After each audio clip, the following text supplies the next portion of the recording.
Matt meant to show us how to drive Class 66, but what it means is how you're not meant to drive. I guess nobody wants to know anything about Matt. Oh, it's probably just, what's all the questions? When is this coming out? When are you going to make of this? When are you going to make of that? The answer is I'm not going to make anything ever.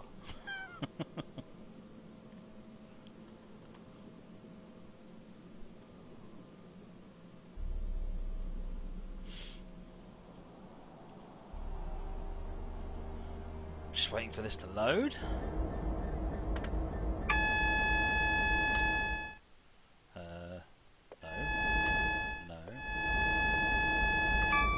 Sneaky suspicion something's wonky with my my rail driver kit today. I did have a complete crash. The machine blue screened on me, which was really nice. Windows 8 doesn't really do that so much, but it still managed to happen. So never mind. Right, Class 66. Here it is. This is the Class 66. So we've got lights. So we've got different kinds of lights. You've got. I'm going to just turn the. Let me turn the rail driver, the console cam off. Let's turn the map off, and let's turn the software switched off, because I don't need the software for this tutorial, because I'm going to drive it with the keyboard. So you've got a number of different lights. So pressing the H key, you've got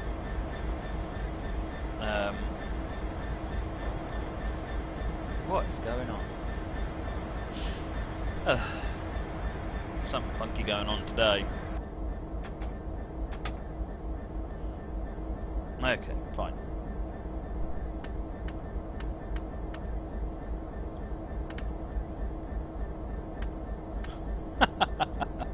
Behaving like, oh, I know what it is. I know what it is. I know what I've done. Oh dear. Right, now everything is going to work better. So I think that actually counts as a fail. I've just had macro works running, as well as my software. So that's why it hasn't worked. So, starting again, the Class 66. The large. So lighting. On the outside we've got lights, these tail lights and main lights up here. So press the headlights on, we get stage 1 we get red lights, stage 2 we get marker lights, 3 we get day lights. So the day lights are the ones where if it's diagonal to the driver it's day, and if it's vertical parallel, so same as the driver, it's night lights. That's all of your lighting combinations. We're going to have a look at that in the cab, because you can see all that going on in the cab. Right, so I've got my little cheat sheet. My cheat sheet died. I lost my cheat sheet when the machine crashed as well. Right, at least I'm happy I know what's wrong with the rail driver now, because that was bugging me. I'm trying to run 2 bits of software at once isn't the right way of doing it. Okay, so we start off with the parking brake. Off says it's off. Click it, it says on. Click it, it's off. If you look down here, there it is there. Click it, parking brake is on. Okay, so that's your parking brake. Parking brake is when you don't want to move, you know, because you're parked. GWR5049 says, why couldn't this be on V266s? It's almost identical. There's just really nothing to... I wouldn't worry about it. Everything I'm saying here applies to all of the... everything from the V2 and beyond Class 66s. It doesn't count for the AP66. You should expect that. Cheers. See you later, Bob. Right, wipers. Do the exciting stuff first. Click that one. Or you press the V key. Another wiper over here. Or you press the Control V key. Right, headlights up there. Let me just reset my camera and look at this. So if I now turn headlights on, you see the red lights, marker lights, day because it's at the diagonal, and night because it's on the same window. So you can see what's going on with the lights on the outside by just looking at that display. There's also some information here, so if I move it into forward, it's into forward, if I move into idle, reverse, so some of this information at the top here is actually working as well, so the RPM count, throttle position, governor, and so forth. They are all set up and working. We've got a few more switches over here, so we've got cab light, instrument lights. These ones operate with the H key, so you press the H key as you move the H key into the different states, you're clicking away. So you switch on those things. They operate as one switch essentially, and that's the controls over there. And then you've got doors, wipers and doors. They're called windows, Matt. Right. So that's the basic functionality. Right now, making it go. So if I look up so I can look down properly, there you go. Reverser is this one, and you can use the W and the S keys if you wish. This is your main brake. Sorry, power handle. Duh. Okay, that's your main power handle, and then you have the brakes. Right. The majority of this tutorial is talking about the brakes. Because the brake system is a PBL 90 braking system, and it's a bit different. So the key thing we're going to be looking at is this dial here, and you'll notice that this needle is actually split in two. There's actually two different needles here. On sort of American systems, this would be the equivalent of the equalizing reservoir-ish. It's called I can't remember what it's called, but a constant something pressure. What we do is when you're operating the brakes, you're controlling this, and then the brake needle in the middle will eventually move to meet it. So if I pull the full HUD up, you'll notice that we're on minus 50%. If I put it into the middle, now pull it up to the top, you see how if I move it to the bottom there, this bit moves, and then this bit moves slowly and moves to meet it. Yeah, the airflow indicator says whether the brake is changing or not. So if I just move it up a bit more, as soon as I want the brakes to be about there you go. So that puts them there. I'll show you the lever in a minute and what's actually happening in the lever on the cab here in a minute. Let's say I want to put the brakes down to 4. You apply until it says about 4, and then you wait. And at this point, this is effectively the level of braking. So the more this is down, the more it's braking. Right, so if you want to release the brakes, you put it back up all the way till it says 5, and then you wait. Once it's finished going all the way up to 5, you see the airflow indicator, 10 litres per second at the moment. And then once the airflow indicator finished and we're at 5, the brakes are now off. If we want to move, we can. So if we just apply throttle,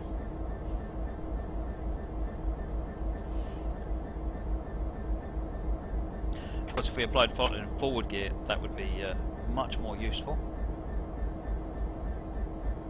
So we are now moving along very slowly. There we go.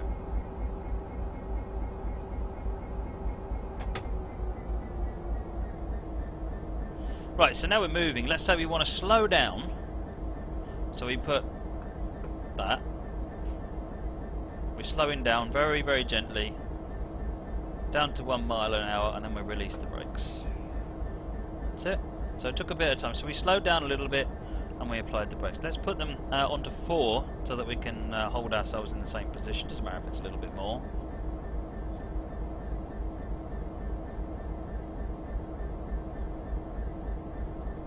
Okay. So that's the basics of the braking system. And it's this control here, from rightly. Yes, it is. So it's effectively, it's a control that moves. It's got 3 positions, and so that you can see both of them. So if I move it back, then it releases. If I move it forward, that applies. Remembering you're controlling the outer needle and you're making the middle needle follow it. So if we pull it all the way back, then it will release.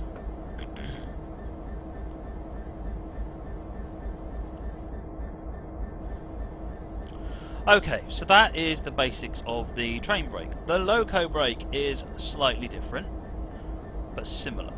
So you're in. You'll notice if I look here, you've got the release and the apply states, but we're actually in the release state. So where this one always falls back to the centre, this one actually will rest in the release notch. So if I move it up, it will rest in the middle notch as well. And if I push it up to there, you'll see that this gauge starts applying. So this is applying the bogie brakes. If I apply it a bit more, as soon as I release it, it pops back. Right.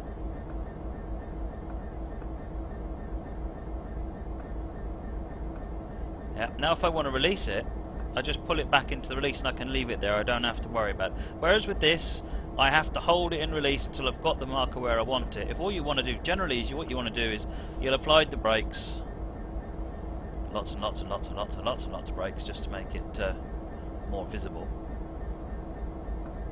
And then at some point you'll say, right, it's time to go, and you just put it in release and you get on what you're doing, and the brakes will just come off on their own. You can leave that in release. There's no problem with leaving that in release. So you don't have to remember to put it back into the central position anymore.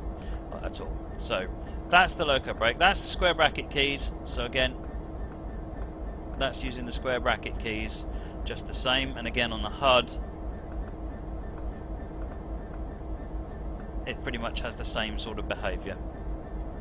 On some of the other DRS, the other 66s, it's actually got a slightly different icon on the HUD, but it works exactly the same way. Okay, so we've got. Oh, okay. The other thing we need to talk about is the passenger and goods selector. So we're currently selected to goods passenger. Not quite sure. It's not lit up very well, but essentially you are the passenger or you are goods. The difference, technically, is how fast this changes. Right. So in passenger mode, if we apply, it moves quite quickly. If I now release it, you see how fast that is. If I switch that, wait for the litres per second flow meter to change. Right, if we switch it back to this and we do the same test here, applying the brakes, you see how much slower that is. That's fundamentally what the difference is between them. Now, when do you use them? Essentially, let's understand first what the difference is. First, let's switch it back to passenger so it releases them nice and quickly.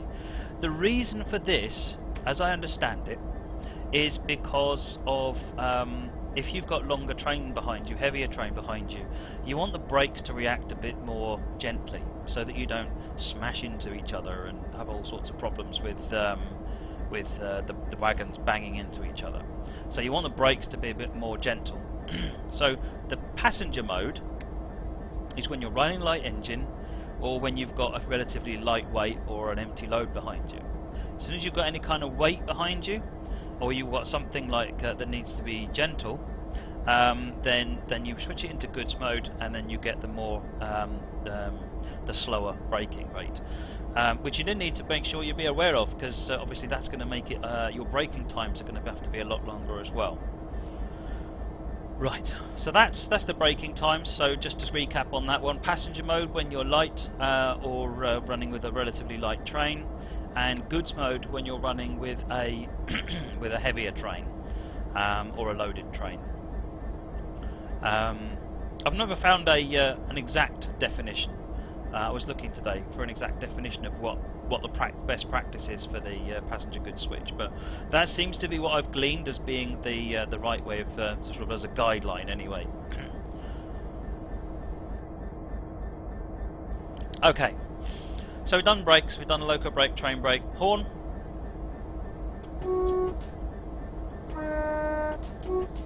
So you get the horn, space and B key for the horn. You can only do the high tone horn on there. This is your AWS acknowledge, and then I can't remember where the AWS flower. There's the AWS flower. There it is. Sander on the X key as normal. Right, now let's get moving, because there's an interesting thing here. Right, we've got the brakes released, so let's just get up to notch 2 and get some speed going.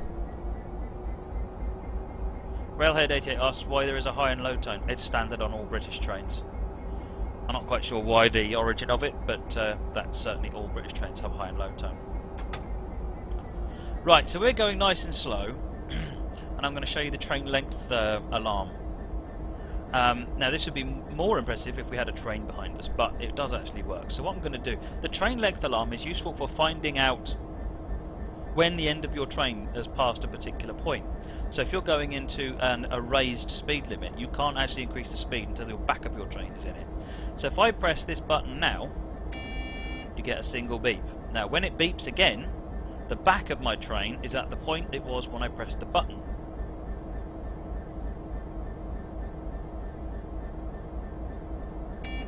There you go. So the rear of the train just passed that signal. There you go.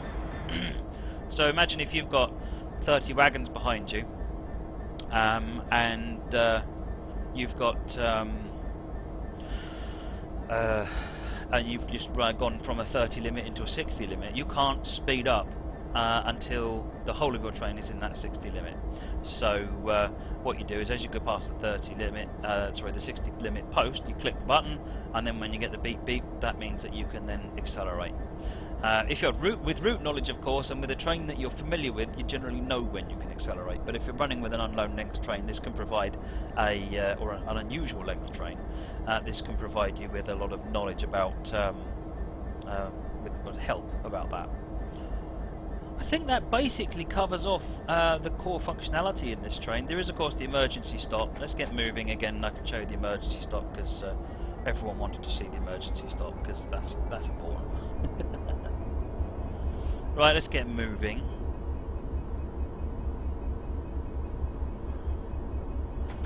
Well, actually, let's get moving anyway. And what we'll do is we'll get up to about 8 miles an hour and we'll slam on the emergency brake. So when you're ready, you hit the plunger and off it goes. Brakes drop down to 0 and that's it. The brakes are now absolutely on. Right, so we need to release the brakes. So we need to get the brakes back up to watch that outer needle again moving. And once that's come up, then you can see the loco brake is now coming off and all the brakes are releasing. So if you do an emergency application for any reason, just make sure you release the train brake. Everything will eventually come off. Emergency applications are always a problem. And there we go, we're moving. Going backwards because we're on a hill. Let's just apply some brakes.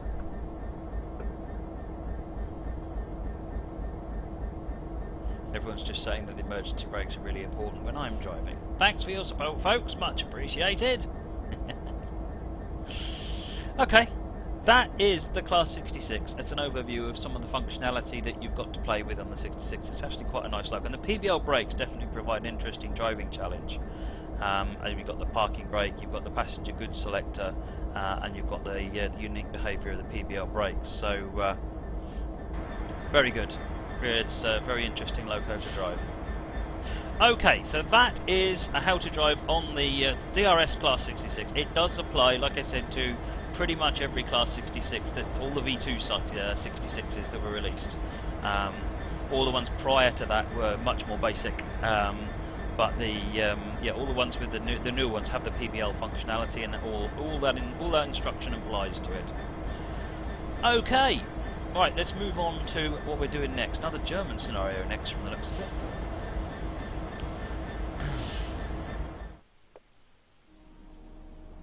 OMG Train says, what time are we finishing tonight? I don't know, what time we get finished, I guess. I have got no idea. I've got 4 more things to do tonight, so this could be interesting.